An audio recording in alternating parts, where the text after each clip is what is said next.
гаалийн шинжилэл.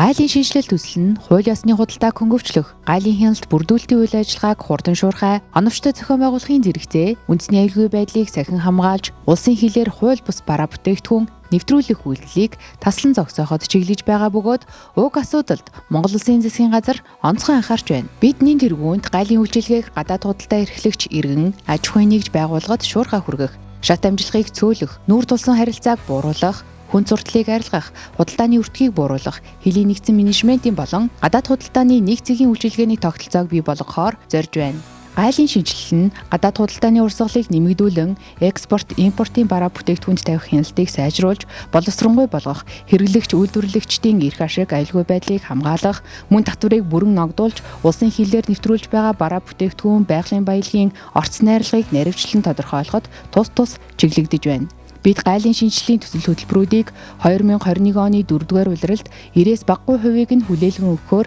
ажиллаж байна. Гаалийн шинжиллийн хүрээнд хийгдэх томоохон ажлын нэг бол хилийн хяналтын байгууллагуудын нэг цэгийн үйлчилгээний төвийн барилга байгууламжууд юм а.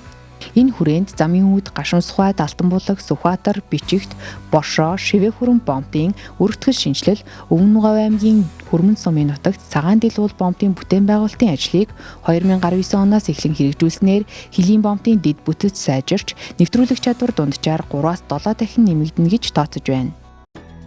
Замын үд бомбын бүтээн байгуулалтын ажлыг бүгд найрамдах Хятад ард улсын засгийн газрын буцалтгүй тусламжаар санхүүжүүлж байна. Тус бүтээн байгуулалтаар зорчигч тээврийн 30, ачаа тээврийн нийт 28 барилга, дэд бүтэц, ногоон байгууламж баригдана. Тус бомбтод бүтээн байгуулалт хийгдснээр цогцлборын нийт ашигтай талбай 8 дахин, өдөрт нэвтрэх зорчигчийн тоо 4 дахин, том оврын ачаа тээврийн хэрэгслийн тоо 3 дахин, суудлын тээврийн хэрэгслийн тоо 7 дахин нэмэгдэж, зорчигч тээврийн хэрэгсэл хилийн бомбоор түргэн шуурхай нэвтрэн ая тухтай орчинд үйлчлүүлэх боломж бүрднэ.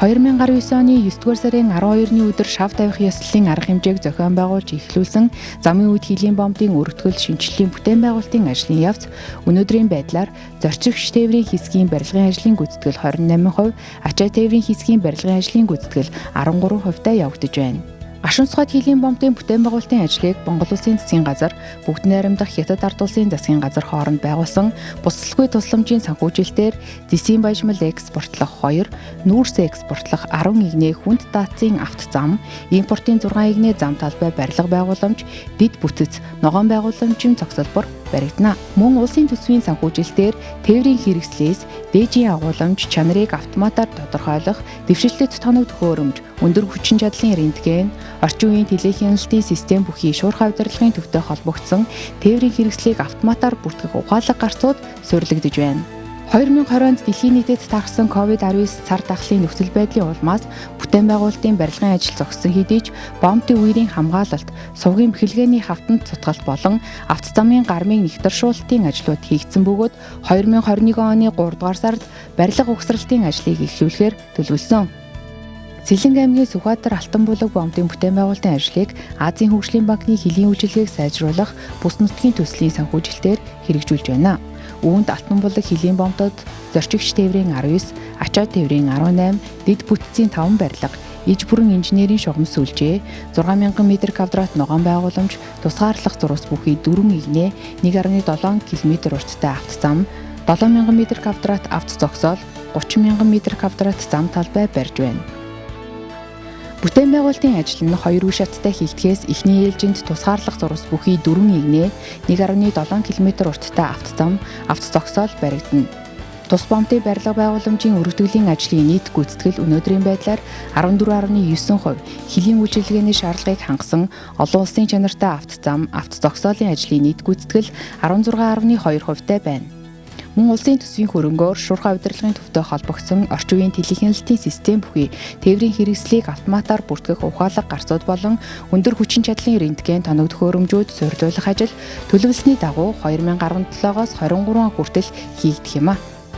Сүхбаатар төмөр замын бомбын бүтээн байгуулалтын ажлыг Азийн хөгжлийн банкны хөнгөлөлтөө зээлийн санхүүжилтээр хилийн хяналтын байгууллагуудын 3600 м2 талбай бүхий 6 давхар нэг цэгийн үйлчилгээний цогцлбор барьж байна. Өнөөдрийн байдлаар цогцлборын барилгын ажлын нийт гүйцэтгэл 44%-тай байна. Цогцлборыг барьж байгуулснаар хилийн хяналтын байгууллагуудын ажлын уялдаа холбоо сайжирч, гадаад худалдаанд шаардагдах мэдээлэл баримт бичгийг нэг цонхны үйлчилгээгээр авах боломж бүрдэх бөгөөд гадаад худалдаа эрхлэхэд зарцуулах цаг хугацаа зардал 30-аас доошгүй хувиар буурах төлөвтэй байна. Боршоо бомтын өргөтгөл шинжилгээний бүтээн байгуулалтын ажлыг Азийн хөгжлийн банкны нэн хөнгөлөлттэй зээлийн санхүүжилтээр зорчигч тээврийн 3200 м2 талбай бүхий цогцлбор, дулаан цэвэр усны инженерчлэлийн дэд бүтэц хилийн хяналтын байгууллагуудын ажилчдын орон сууц, ногоон байгууламж зэрэг 21 барилга байгууламжийг барих юм а. Тус бомтыг өргөтгөж шинжилснээр зорчигчийн хилээр нэвтрүүлэх хүчин чадал 5 дахин, суудлын тээврийн хэрэгслийг хилээр нэвтрүүлэх хүчин чадал 6-аас 7 дахин, ачааны автомашин нэвтрүүлэх хүчин чадал 3 дахин нэмэгдэнэ. Бүтээн байгуулалтын ажлыг 2020-оос 2022 оны хооронд хийж гүйцэтгэхээр төлөвлөсөн бөгөөд өнөөдрийн байдлаар Боршоо бомтын барилга байгууламжийн ажлын нийт гүйцэтгэл 36%, автозам гадна инженерчлэлийн шугам сүлжээний ажлын нийт гүйцэтгэл 59%-тай байна. Бичигт бомт Азийн хөгжлийн банкны хөнгөлөлттэй зээлийн санхүүжилтээр бүтээн байгуулалт хийхээр төлөвлөсөн. Бичигт хилийн бомтын одоо байгаа хяналтын бүсийг хойд зүгт 2.3 км-т 14 га талбайд шилжүүлэх байдлаар их загвар зургийг боловсруулж, бичигт бомтод баригдах 2.5 км орчим 4 игний автозамыг бүгд найрамдах Хятад ард улсын зүүн хатавчийн хилийн бомтын автозамын төлөвлөлттэй уялдуулна. Бичигт бомтод зорчигч тээврийн 24 барилга байгууламж, дэд бүтэц ногоон байгууламж баригдана. Түүнчлэн шуурхай удирдлагын төвтэй холбогдсон орчин үеийн телехяналтын систем бүхий тээврийн хэрэгслийг автозамаар бүртгэх ухаалаг гарцууд болон өндөр хүчин чадлын рентген тоног төхөөрөмжүүд суйрлагдана. Бомтын шинжилэлээр нийт талбай 3 дахин, өдөрт нэвтрэх зорчигчийн тоо 4 дахин, ачааны автомашины тоо 3 дахин, суудлын тээврийн хэрэгслийн тоо 4 дахин нэмэгдэж, зорчигч тээврийн хэрэгслийн хилийн бомтоор шуурхай нэвтэрч ая тухтай үйлчлүүлэх нөхцөл бүрдэнэ. Өнөөдрийн байдлаар тус бомтыг шинжлэх барилга угсралтын гүйцэтгэлийг сонгон шалгаруулах ажил тендерийн үнэлгээний шатандаа явагдаж байна. Шивээ хөрөн бомтод гайлын хяналт шалгалтын ухаалаг гарцын системийг жишг болгон шинээр зориулах угсралтын ажил 77%-тай байна. Бомтын өргөтгөл шинжилгээний хүрээнд зорчигчийн хяналтын бүсийн зогсолборын сарвчны суурийн ажил, нүүрсний галеренд доорх автопууны суурийн ажил, зорчигчийн хяналтын бүсийн гарах хэсгийн автопууны суурийн арматуурчлал, цутгалтын ажлууд бүрэн хийгдсэн. Гайлын хяналт шалгалтын ухаалаг гарцын систем нь нүүрснээс дээж авахч төхөөрөмж, автотээврийн хэрэгслийг шалгах рентген төхөөрөмж, автопүү, дугаар танигч камер, RFID уншигч, хүндийг мэдрэгч, автомат өргөгчтэй хаалга, гэрлэн дохио зэрэг тусгай аж бүрдлүүдээс бүрдэнэ. Шивээ хөрөн бомтын зам талбайн өргөтгөл шинжилгээний зураг төсөл боловсруулах, хяналтын тоног төхөөрөмж суйрлуулах, байршлыг тогтоох зэрэг ажлууд хийгдэж байна. Дээрх тоног төхөөрөмжүүд нь өөр хоорондоо уялдаж ажиллахын зэрэгцээ, гайлын байгууллагын автоматжуулсан мэдээллийн систем, шуурхай удирдлагын төвтэй холбогдсон ажиллах юм а. Бүгд найрамдах Хятад ард улсын Өр Монголын өөртөө засах орны Альшаа аймгийн буцалгүй тусламжийн хөрөнгө оруулалтаар Өмнө Говь аймгийн Хүрмэн сумын нутагт цагаан дэлгүүл бомтын шалган нэвтрүүлэх цогцлборын барилга байгууламж, дэд бүтцийн бүтээн байгуулалтын техник эдийн засгийн болон байгаль орчны төлөв байдлын үнэлгээ хийгдэж, наривчилсан зураг төслийн ажлын явц 70%-тай байна. Хөшгийн хүндийн олон улсын нийслэх бодолтойх gaйл төрийн хяналтын байгууллагуудын нэгдсэн цогцлбор улсын хөрөнгө оруулалтаар баригдаж, барилгын ажлын нийт гүйцэтгэл 75%-тай байна.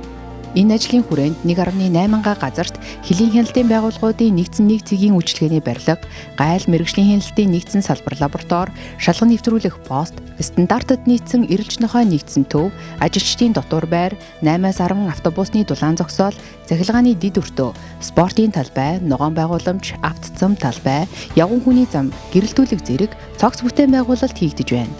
Эрэлж нохой нэгдсэн сургалтын төвд эрэлж нохойн өвөл зүүнний үүр, эрэлж нохой сургалтын төвийн албан тасалгааны 2 давхар 572 м2 талбайтай барилга, эрэлж нохой сургалтын төвийн албан хаагчдын 2 давхар 708 м2 талбайтай дотор байр, эрэлж нохойн 450 м2 талбайтай өвлийн сургалтын байр, эрэлж нохой сургалтын төвийн мал эмнэлэг, эрэлж нохойг усанд оруулах байр, эрэлж нохойн гадна сургалтын талбай зэрэг цогц бүтээн байгуулалт хийгдэж байна. Тус эрэлж нохой нэгдсэн сургалтын төв ашиглалтанд орсноор олон улсын эрэлж нохой сургалтын төвийн стандарт шаардлагыг хангаж, орчин үеийн сургалтын арга технологиг нэвтрүүлэх, орчин нөхцөл бүрдэж, хууль бус бараа эргэлт хар тамхи мансууруулах бодистой тэмцэх, бодит үр дүнд хүрэхэд чухал нөлөө үзүүлэх юм а. Гаалийн байгууллага нь гаалийн хяналтыг оновчтой хууль журмын дагуу хийж буй эсгэд шууд хяналттай байх, гаалийн хяналтад эрсдлийн удирдлагыг нэвтрүүлэх, хууль бусаар бараа бүтээгдэхүүнийг улсын хилээр нэвтрүүлэх үйл ажиллагааг таслан зогсоох, урьдчилан сэргийлэх зорилгоор хилийн болон гүний гаалийн байгууллагын нийт 29 хяналтын бүсэд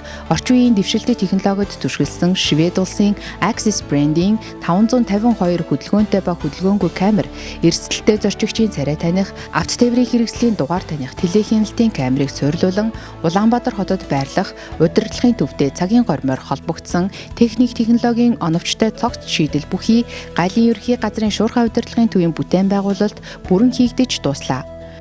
Гаалийн шинжилгээний хүрээнд хилийн бомбуудыг хар тамхи мансууруулах бодис шалгаж, илрүүлэх орчин үеийн тоног төхөөрөмжөөр хангах төсөл 2019 оноос бүрэн хэрэгжиж, өнөөдрийн байдлаар гаалийн ерөнхий газрын хар тамхитай тэмцэх алба, буян тухай дахь гаалийн газар, улс хоорондын шууд дийлхэмжийн гаалийн газар, Цэлэнг, Замын үүд, Өмнөговь аймгийн Гашуун Сухбат, Шивээ хүрэн, Сүхбаатар аймгийн Бичигт, Дорнод дахь гаалийн газар, Сайншан дахь гаалийн газар, Ховд аймгийн Булган бомбд, Увс аймгийн Тис, Боршоо бомбд, Баян Үлгийн аймгийн Цагаануур бомбд зэрэг гаалийн газар хороодыг Трунарк, Target ID, LDS 4500 зэрэг мансууруулах бодис тесрэх бодисыг богино хугацаанд шалгаж илрүүлэх, өндөр хүчин чадалтай орчин үеийн лазер спектрийн технологид суурилсан багаж төхөөрөмжүүдээр хангалаа. Үүний үр дүнд улсын хилээр нэвтэрч байгаа бараа тээврийн хэрэгсэл, бичиг захидал шуудан илгээмжийг гаалийн хянас шалгалтад хамруулах явцад с жиг бүхий эд зүйлийг шуурхай шалган шийдвэрлэж, гаалийн байгууллагын хууль сахиулах ажиллагааг үр дүнтэй хэрэгжүүлэх нөхцөл бүрдлээ.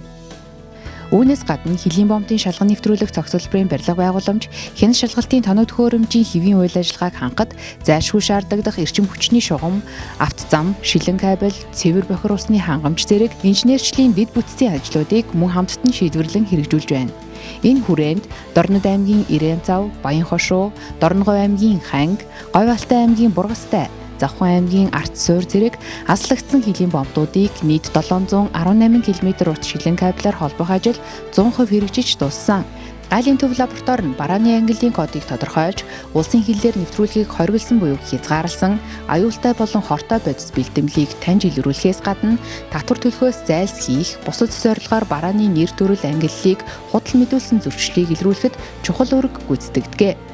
Гаалийн төв лабораторийг олон улсын итгэмжлэлд хамруулснаар экспортын эрдэс түүхийн эдийн шинжилгээний үр дүнг олон улсын гадаад худалдаанд оролцогч талууд хүлээн зөвшөөрч, бизнес эрхлэгчдийн бодит орлого нэмэгдэнэ. Мөн улсын төсөвт орох ашигт малтамлын нөөц ашигласны татвар, аж ахуйн нэгжийн орлогын албан татврын орлогыг бодиттой тодорхойлоход чухал нөлөө үзүүлнэ. Гаалийн шинжилгээний хүрээнд эрдэс түүхийн эд, ноос ноолуур тамхи, арх согтууруулах ундаа, харь тамхи мансууруулах бодис, нефтийн бүтээгдэхүүн гэх зэрэг 7 нэр төрлийн бүтээгдэхүүний олон улсын жишгт нийцсэн 164 шинжилгээний багаж тоног төхөөрөмжүүдийн худалдан авалт хийгдэж, нийлүүлэлт, суйрлуулалтын ажил эд үргэлжилж байна. Өнөөдрийн байдлаар Гаалийн төв лабораторийн барилгын ажил бүрэн дууссан. Өмнөговь аймгийн Гашуун Сухбат, Баян Үлгийн аймгийн Цагаануур, Дорнод аймгийн Баян хошуу бомбд болон Сайншанд, Орхон аймаг дахь гаалийн газрын гаалийн салбар лабораторийн барилгын ажил бүрэн дуусаж, улсын комист хүлээлт өгсөн. Тоноглол, тавилга хэрэгсэл 100% суйрлагдаж, тоног төхөөрөмжийн суйрлуулалт үргэлжилж байна. Монгол улсын өрсөлдөх чадварыг нэмэгдүүлэх зорилгоор гаалийн байгууллагад 2019 оноос хэрэгжиж байгаа хилийн бомбуудыг шинжлэх, өргөтгөн тохижуулах төслүүд амжилттай үргэлжилж, засгийн газраас хилийн хяналтыг нэгдсэн менежментээр зохион байгуулах зорилтыг биелүүлэх нөхцөл бүрдэж байна. Гаалийн шинжилгээний хэрэгжилтийн үр дүнд дамжин өнгөрүүлэх тээвэр, худалдаа, экспортод чиглэсэн үйлдвэрлэлийн тээвэр, логистик терминалууд бий болж, гадаад худалдааны нийт бараа эргэлт 30-аас багагүй хувиар нэмэгдэх, эдийн засгийн эрчимтэй өсөлтийг дэмжих, үндэсний хүчлийн урт хугацааны зорилтыг хангахад чухал түлхэц боллоо.